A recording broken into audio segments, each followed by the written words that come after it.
The lights have gone out in London as Britain remembered the moment that ushered in the beginning of World War I. Commemorative services have been held across Europe, attended by heads of government and royalty. Europe correspondent Mary Gearin reports. The moment the lights went out, London made a silent statement about the darkness of war. From the London Eye to Piccadilly Circus, in the countdown to the exact moment Britain committed itself to war against Germany 100 years ago. The Houses of Parliament too turned off all non-essential lights, inspired by the words of the Foreign Secretary a century ago, Sir Edward Grey, who said the lamps are going out all over Europe and we shall not see them lit again in our lifetime. In Westminster Abbey, a sombre service featured the words of war poets, soldiers in the trenches and those left behind. Therefore, my baby, whose dimpled hands, however eager, cannot yet grasp a weapon for the honour of your country, we must wait and see what the next fateful days bring forth. I cannot quite remember. There were 5 dropped dead beside me in the trench, and 3 whispered their dying messages to me. At the fateful moment, all flames were snuffed out.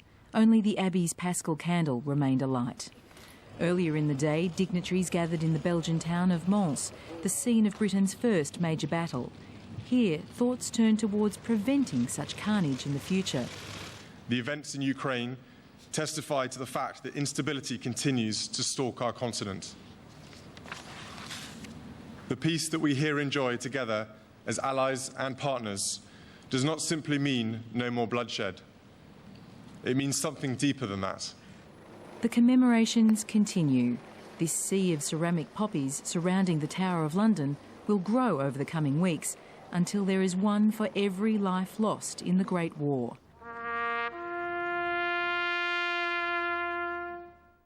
A conflict that ushered horrors into the last century and still shapes the world today. Mary Gearin, ABC News, London. Just 3 hours after World War I officially began, the first shot in the British Empire was fired.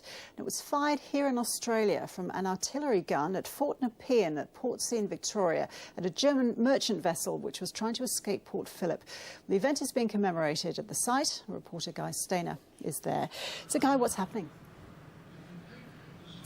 Well, it's one of the very large commemorative services that are taking place all over the world, Ros. Each time I look over my shoulder, there's more and more people that are gathering here. In the space of the last half hour, the crowd has grown from a few hundred to 1,000. I'd say, looking now, there's probably about 2,000 people here. And the reason why they're here is because this is the site of that remarkable story involving the first shot of World War I. Tell us more about that story, Guy. Well, as you said in your introduction, the first shot was actually fired across the bow of a German merchant ship.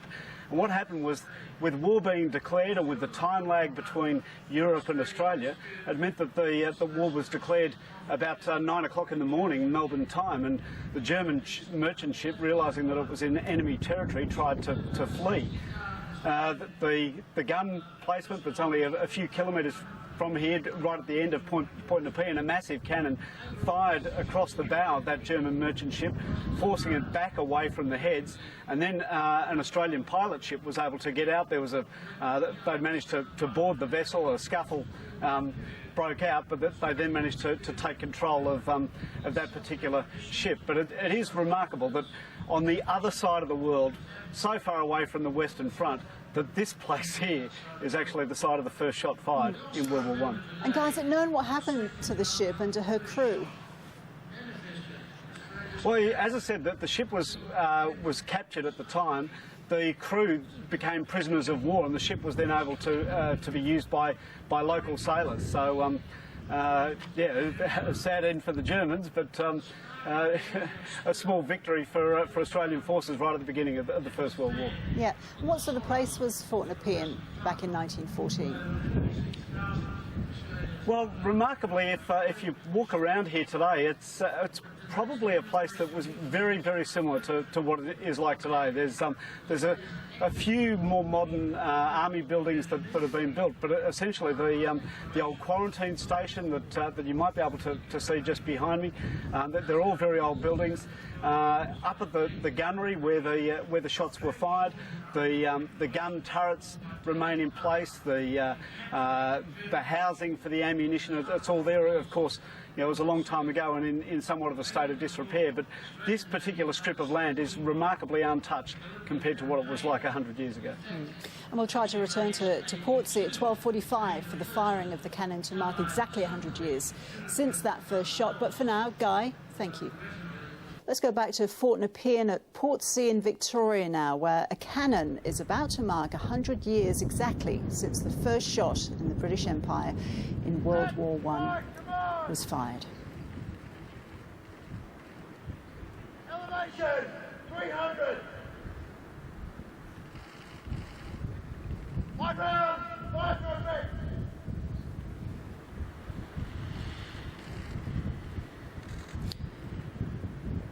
To give you some background, it was an artillery gun that was fired at a German merchant vessel just 3 hours after the official start of World War I, when Britain declared war on Germany.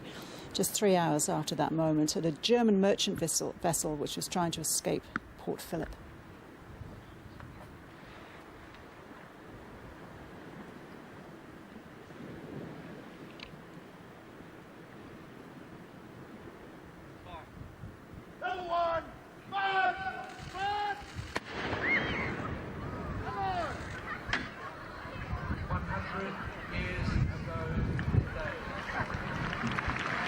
That was the cannon firing and the applause of the hundreds of people who gathered there to mark 100 years ago, exactly to the minute after the first Allied shot in World War I was fired. Stay with us. Coming up next, the New South Wales town of Cowra pauses to remember 70 years on since the nation's deadliest military breakout. Cold winter's morning in central west New South Wales. On August the 5th, 1944, hundreds of detained Japanese soldiers escaped from the Cowra prisoner of war camp, leaving the nation shocked. Today, the people of Cowra commemorate and acknowledge that history. From there, Robert Virtue reports. 3 years ago, Vincent Trevino was mixing with the rich and famous of Hollywood, operating restaurants in Beverly Hills. He now lives in Cowra, where he's got a new cooking obsession that comes out of an unsavoury chapter in Australia's wartime history. He's lovingly restored these old ovens that used to service a World War II prisoner of war camp in Cowra. These ovens were purposely built to bake bread. They were doing about 3,000 loaves a day out of this for 5 years. The thought that there was a prisoner of war camp, I think that intrigues me just to know how that worked. The Cowra POW camp was built in 1941. 4,000 soldiers were detained at the site during World War II. Over 2,000 were Japanese who had been captured during fighting in and around the islands north of Australia. In the early hours of August 5th, the chilled night air was shattered by gunfire and the sounds of violence. It was the beginning of the deadliest military breakout in Australian history. It was a bugle was sounded, and out of the huts came the Japanese prisoners of war. Now, they'd stockpiled stuff that would burn, and what they did was they all had little braziers or heaters in their huts. They tipped them over. All of a sudden, the huts were on fire. They weren't trying to hide and say, we're going to sneak up on the fences. They wanted the Australians to open fire. They wanted to know exactly what was going on, and they stormed at the machine guns. Over 300 Japanese prisoners escaped into the surrounding paddocks. But 4 Australians and 231 Japanese soldiers were slaughtered in the mass suicide mission. So they formed like a living pile of bodies around the fences. It must have been a pretty gruesome sight, with these machine guns firing, the Japanese charging the fences.